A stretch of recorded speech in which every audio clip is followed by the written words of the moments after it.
Hey now, everybody. It's the Rob from Kiss 106 and 103gbfrocks.com, along with my tag team partner in podcasting, the Sultan of Squash himself, who just disappeared from the screen. There he is, the lovely Jerry Valeri. Good morning, Jer.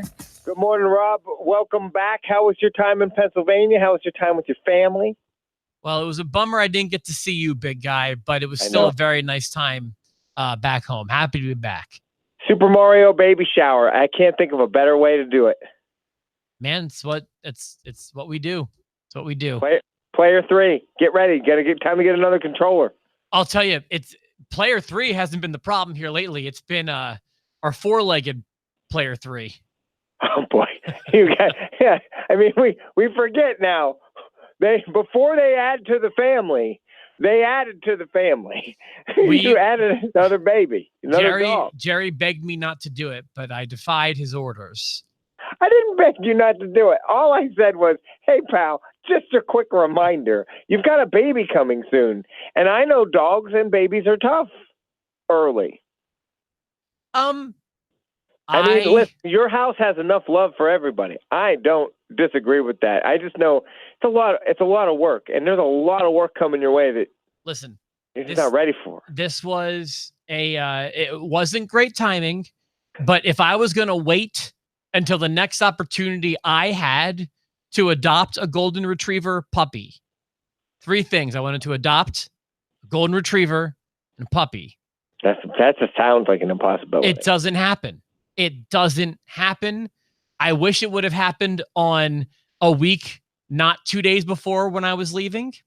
I wish it would have happened a year that we weren't having our first baby.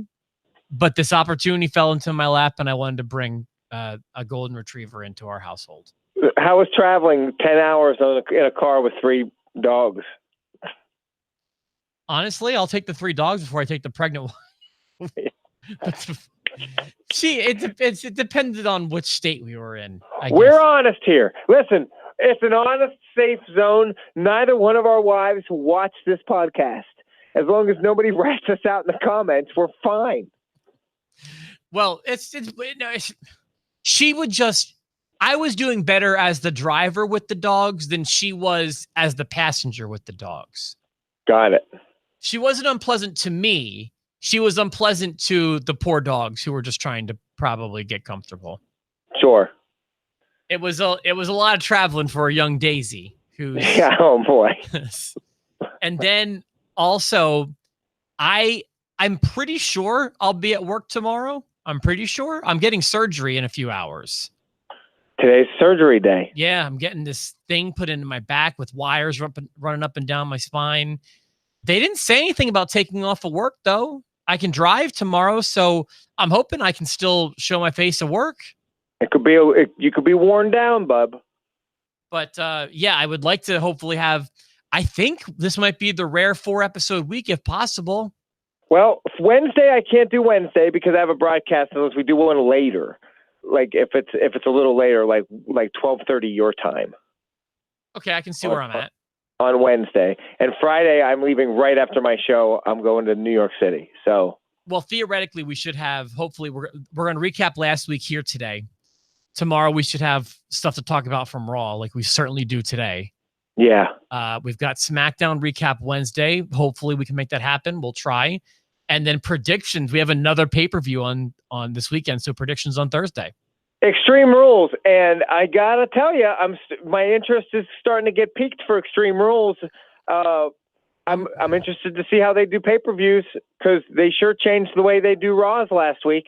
Boy, did Raw not feel really... Here's my takeaway. Jerry and I haven't talked about it. All we talked about was that there's stuff to talk about.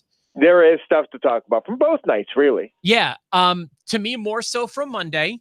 Sure. But Raw felt to me decidedly different. And I know that it's might be oversimplifying it because last week the news broke right before we went live with our last episode that Paul Heyman was going to be running Raw. Eric Bischoff was going to be running SmackDown. And we didn't know for sure if it was kayfabe running it, if they were running it behind the scenes. We didn't know what was going on. In fact, I actually interpreted it as they were kayfabe running it, like just on screen. Yeah. That wound up not being the case from what I understand. And then I kept hearing that this will be starting in around SummerSlam is when these changes will take effect. But boy, if you watched Raw on Monday, that had Paul Heyman written all over it. It really did. And it started out really hot. It absolutely did. And when it happened, so I think everyone knows what we're talking about, but when it happened, I had my mom and my wife in the room with Raw on. We weren't really paying much attention. And the whole room just stopped because we all had to ask each other, did we just hear the S word?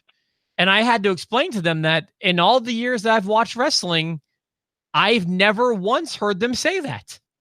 My wife gave me such a look because I'm watching it with my 8-year-old, and Evan confirmed for me. Because if I had wondered, like, did I hear that? He's like, ha, ha, ha, ha, ha, S, S, S, S, S. And I was like, oh, my God. Wait, is he saying the real word? Yeah, yes. Yes. Corey Graves, I mean, he let that drop. It was quiet. He wasn't talking over anybody else. Nothing else was there. And it was just, holy. Okay, I could not believe what I was hearing. And now, they didn't dump it. They didn't dump it. They could have dumped it. There's 0.0% of me thinks that was unplanned. No part of me thinks that was unplanned. Man. Corey would never have said it. They would have dumped it. I mean, there's just way too many barriers that had to get through. And what's funny is I started Raw yawning because I'm like, oh, here we go. Braun Strowman and Bobby Lashley again. Yeah, and I can understand that. And then it did not take long before we realized that this is a Paul Heyman feature. I mean, I like the over the top fireworks display when they go through the control room. I love that they sold both people being injured. I loved that everything went dark when they did it. I appreciated that everything went quiet. They kept that one steady camera that didn't move. And I got to be honest, that the Corey Graves says holy, S word is the name of this video. I think that's the most buzzworthy moment from Raw. It's one of them. I mean, it definitely is one of the biggest because it sets the pace for what's about to happen. Like, that was a real, honest to God, reset button. The McMahons kind of insulted our intelligence, and was it January or whenever when they came out and they were like, we're hitting a reset, but they told us they're hitting it, and they brought out the McMahon family and said there's going to be no authority figures, and that was all a bunch of baloney.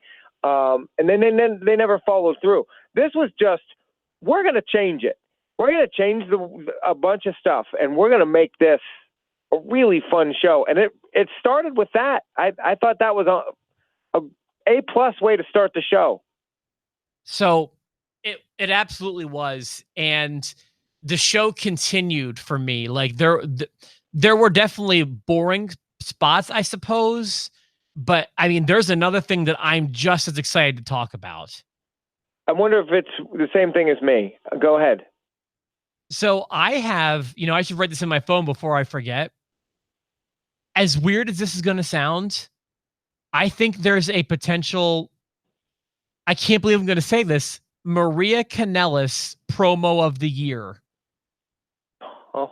Just listen, they don't need to be long. They don't need to be ridiculous, like overly thought out. But when the way she dressed down her shoot husband, and baby father, talking about how maybe Becky should get her pregnant next time, called him a B word, all kinds of business. Jared, I loved it. You're not a real man. Maybe next time Becky should get me pregnant. Dude, first of all, again, Paul Heyman all over it. That is an ECW style storyline if I've ever seen one. And it's working in people that typically got overlooked. Exactly. Heyman's been a big fan of her, and so the fact that she's being featured, it's not a big surprise. That was tip number 2, that Heyman is working on this. Well, and they kind of out of nowhere just brought the Street Profits up, who seem to be a little annoying, but they were there. They were there. I don't know. They accidentally showed them before they wanted to show them. Oh, I don't know what you're talking. I have not been keeping up with my news this week. No, I mean, I noticed it. I didn't read it anywhere. I just, they announced the Street Profits are like in the first, it's after the Braun Strowman thing. So it's in like the first 45 minutes, you get like an interview segment with the Street Profits. But before the Strowman fight, they just accidentally, they showed a quick clip of the Street Profits and then cut away from it weird. So like you didn't, I don't think they wanted to show you them just yet. I'm sure they didn't. Yeah, I still have my show on my DVR. I can check that out. The only bad thing about the Maria and Mike Kanellis thing is I think it's setting up a trend because now Andrade and Zelina are talking trash on Seth Rollins and Becky Lynch. So it just looks like a whole series of mixed tag coming our way. So here's what I took from that. Here, I did not take the same thing away from that you did, and I can get why you would say that. But let me just shoot from the hip here. What I took from that was this is a rare opportunity to. We've got our champions who are in a relationship. They're going to be working together as a tag team at a pay-per-view.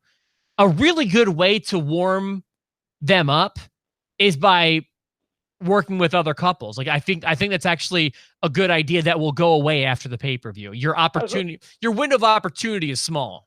That's fine. As long as it doesn't become like their shtick.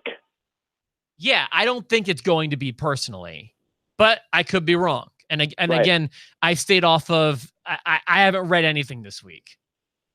I've been on vacation and I'm not doing it right now. So for me, I thought Raw started amazing. They only had one little Bray Wyatt shot in there, but I did catch. I missed it. I have nothing. You're bringing me the news.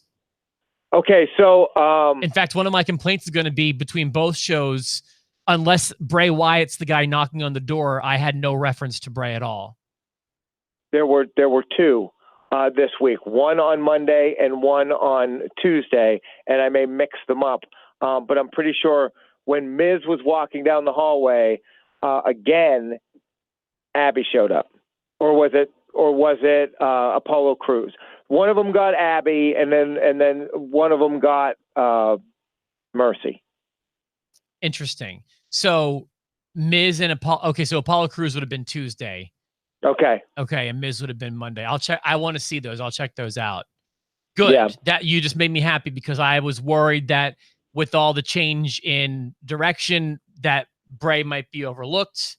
I thought of him as a potential knock on the door, but I still think that's unlikely.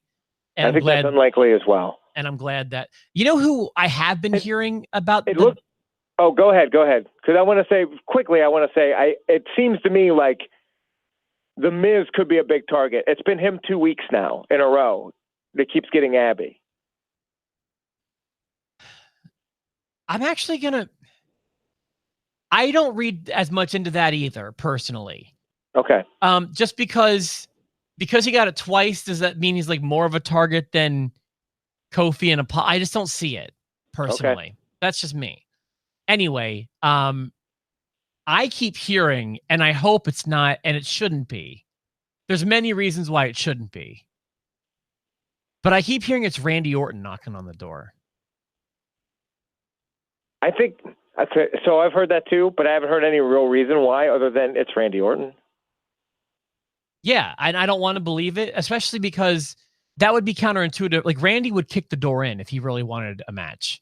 Yeah, Randy would just wait for him to leave the room to take a pee and then give him an RKO.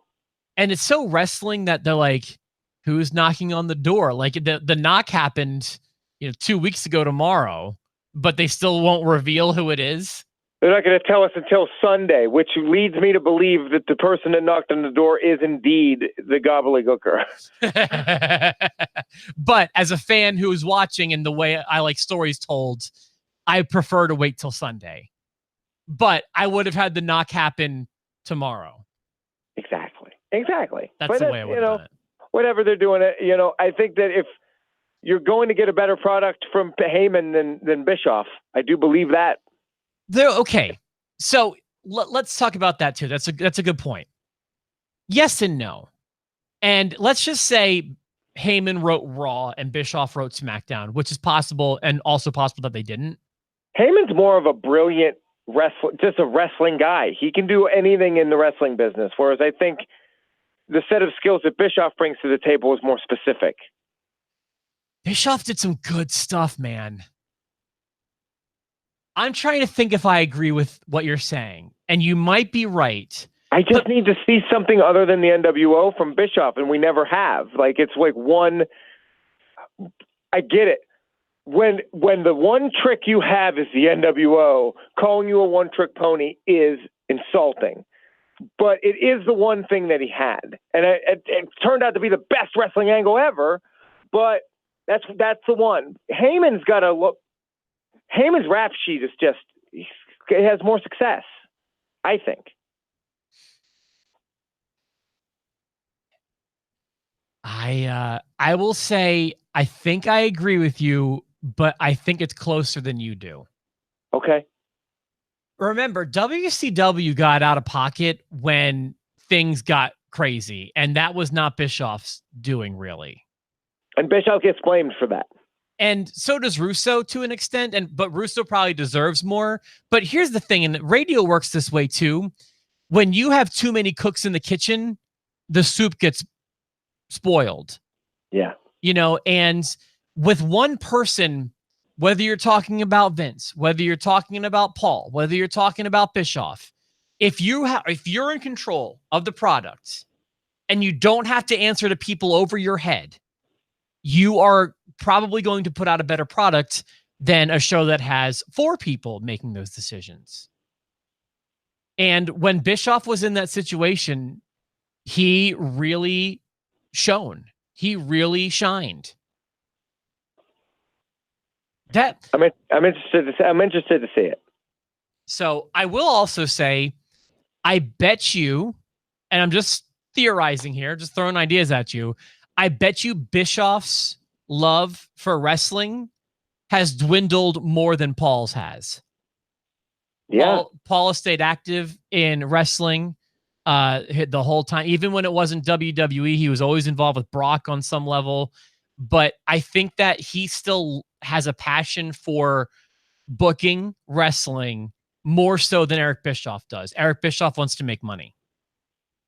Yeah, Bischoff's going to be featuring the bigger guys more. Remember how he did it? You know, he did it with the Hogans and the Savages and stuff. And Paul Heyman, he'll bring up a Maria Kanellis and he'll make it work really well. Yeah, I mean, the main event on Raw, everyone's talking about the first part. I loved the end of Raw. Loved it. It was my favorite part of the show. Well, that was the match with, I don't have a run sheet in front of me, but that was AJ and Ricochet, right? AJ Ricochet with my God, the turn. I forgot about that. AJ Styles just went heel. The Bullet Club, they're back. And it seems like they're going to be done right this time. And it seems like they're actually going to use that, whether it be the club or the Bullet Club, they're going to use the club. Sure. And I was excited about it. I saw the turn coming. I think everybody except Ricochet saw it coming. But it was the right move. It was exactly what needed to happen. They slow built it, kind of. I mean, for today's standard, they've worked the Gallows, Anderson, and AJ thing for 3 weeks now, and now they're together, and they're heels. And AJ as a heel excites me. Oh my God, yes. Yeah, I don't know why. It's been a week. I'm fasting. I don't know how I forgot about that ending I thought you meant because they had a really good match. And then I forgot about the turn. Oh my God. It was very awesome. Okay, Jared, here, I'm going to give you some credit. You convinced me that Heyman is the better guy to run a show than Bischoff, probably. I mean, it is based on that show, the two shows compared to one another. I mean, they definitely won the week, and I just love the AJ Styles heel turn. I love that the club's together, and I love that it's against Ricochet, because I think this is going to build Ricochet up huge, and it brings the main event of Raw was the U.S. title. That's awesome, because when Shinsuke Nakamura had it, I forgot who had it. Well, I'll tell you, when Brock had it, you were complaining that U.S. title matches were highlighting the show. but it was still on the show. Why do we have to argue today? I'm not going to argue with you today. I don't want to argue. I'm saying you convinced. I was almost ready to argue, but then I was like kind of 50-50 on the Bischoff and Heyman thing. But I will say I now agree with what you were saying. That was a good call. Does anyone know, or do you know? I'm assuming you don't know. What was the rating of the shows? Did they go back to 14? I have no. Oh, okay. So I did read a little bit about this. Meltzer put something out, and I saw it. That they're moving away from PG, okay.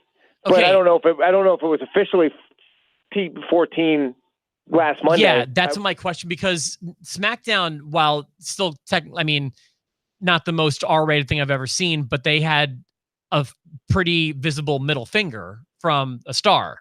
Ooh, Kofi gave the middle finger. I haven't seen anything about a middle finger, so here's to you. Don't say the S word on the podcast, but I haven't seen any edict about middle fingers on our show. Pow. Right back at you, buddy. But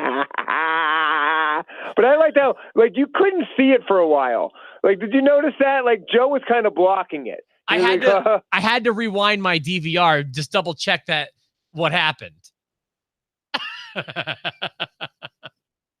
was hidden. I thought that Joe's and Kofi promos were great. I thought that was awesome. I like Kofi putting them out. And as much as I liked the AJ heel turn, I also liked the out of nowhere KO face turn. Kevin Owens is a face now, I guess. I mean, I don't know. He bounces back and forth so much. I mean, it was just a New Day. It's hard with him. It's kind of like a reset. They're just okay, we want him to be face. Quit screwing around, Vince, and flopping him back and killing his momentum. I'm going to be honest. I prefer him to be a heel. I like him to be a heel, but he needs to be a face for a while before it's really. His heel turns are the best. Let it simmer a little bit. He and Chris Jericho, for all intents and purposes, they were faces by the end of that. I mean, they were playing heels, but they were also faces. Everybody loved them and everything. And then he turned vicious. Goof around, screw around. Kevin Owens, that still gets his job done, is only good when you get the payoff of, oh, this guy's a murderer.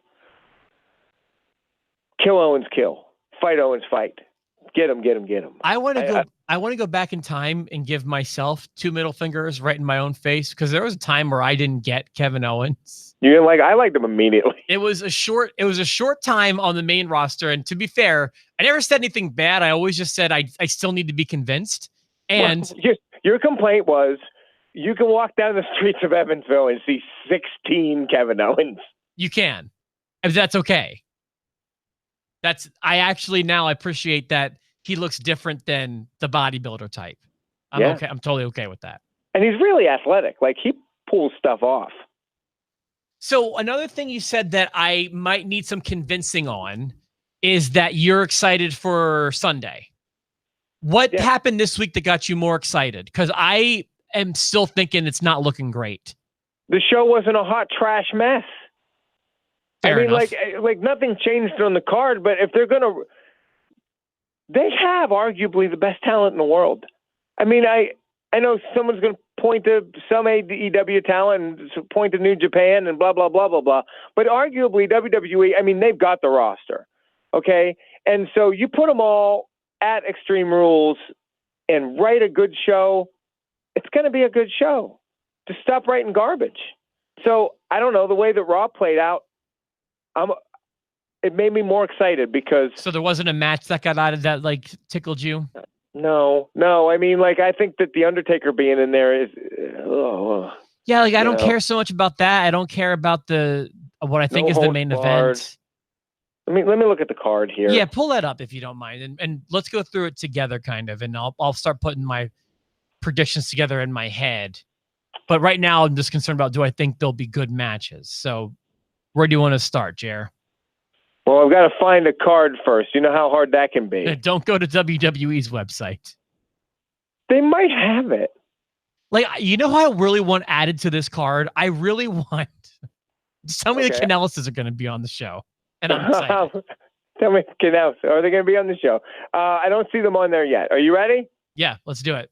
Okay, Drew Gulak defending the championship against Tony Nese.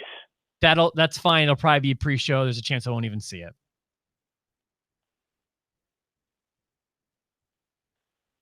Daniel Bryan and Rowan versus the New Day versus Heavy Machinery for the SmackDown Tag Team Championship. God, this is a very tag team heavy show. Yes. I gotta be honest. Probably won't be bad, but I'm not excited. Bayley defending against Alexa Bliss. It's a women's match. Kofi Kingston versus Samoa Joe. Yes. All yes. All day yes. Seth Rollins and Becky Lynch versus Baron Corbin and Lacey Evans. Sorry, I'm going to pass. Undertaker and Roman Reigns in a no-holds-barred match against Shane McMahon and Drew McIntyre. Oh, boy. Oof. This is rougher than I thought it was going to be. Yeah, so did I convince you that maybe you're not more excited about the show? You might have. I want to believe that they can pull off a good show with the talent they have. Like, it all depends on the stipulations, maybe. They certainly can. The question, there's sometimes where you put yourself in a position to have a good show, and there's sometimes where you fall into one. And I feel like on Sunday, if they have one, they didn't prepare for it.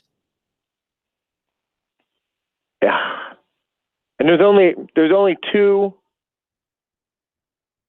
stipulation matches, and the one is the winner take all Extreme Rules match with Seth and Becky, and then the no holds barred match with the Undertaker and Roman Reigns and Shane McMahon and Drew McIntyre. You only said like 5 or 6 matches. I bet you. I mean, it could build it up this week. I mean, and we're going to find out who knocked on Aleister Black's door. Okay, that's I believe is going to lead to a match. That I'm excited for. And the one thing that's been bringing me back to Raw every week when they were really sucking is Bray Wyatt. So I feel like we're going to see him tonight, tomorrow, or Sunday. It's one of these three, or all three. But I think... Can someone make a montage of Jerry saying that, please? What do you mean? What do you mean? You've said for a few pay-per-views now that we're going to see Bray. Well, I'm about to be right. Okay, well, hold on. Let me throw another thing at you here. First of all, if you're right, that will be great. I'm excited about that. We all are. But I do feel like it's got to be coming. I felt like it's got to be coming for weeks. And then let me throw this at you. I bet you there'll be something with Ricochet and AJ. Oh, yeah. Right? I mean, I would think so, right? They're still setting up to do tonight and tomorrow. Yeah, so I'm excited for tonight's show. Do we have more to talk about? I feel like we did a pretty good job recapping the big things of last week. I thought last week was a good week for them. Last week was a great week for the company. It was a very good week for them. And let's hope they can follow up that momentum tonight. I'll tell you, I'm more excited for Raw than I have been in quite a while for tonight's show. Tonight, Renee says the F word. And it's not the 4-letter one. It's the one against gays. Oh, jeez. So I hear they're going there. I was going to say it starts with an F and it ends with a CK and it's fire truck. All right, listen. If I'm here tomorrow, we'll have an episode. I don't know what's happening Wednesday, but I'm looking forward to predictions this week. I'm happy to be back. I'm happy there's stuff to talk about. Have a great rest of your Monday. I promise y'all, it'll be better than mine. Renee Young hates gay people. Good luck, Rob. That's a joke. Signing off now.